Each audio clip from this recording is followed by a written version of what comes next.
നബി നേരിട്ടു.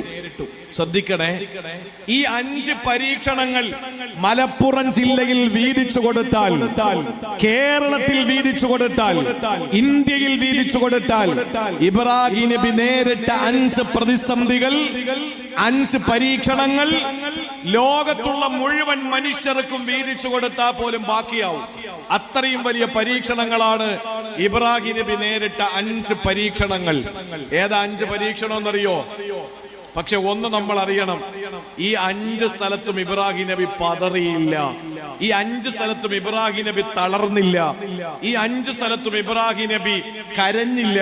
ഈ 5 സ്ഥലത്തും ഇബ്രാഹിം നബി അലൈഹിസ്സലാം ചഞ്ചലനായില്ല. പക്ഷേ ഇബ്രാഹിം നബി സങ്കടപ്പെട്ടു പോയത് ഒരേ ഒരു സ്ഥലത്താണ്. അത് ഞാൻ പിന്നീട് പറയാം.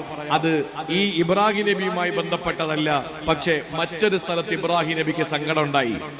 അതാണ് നമ്മുടെ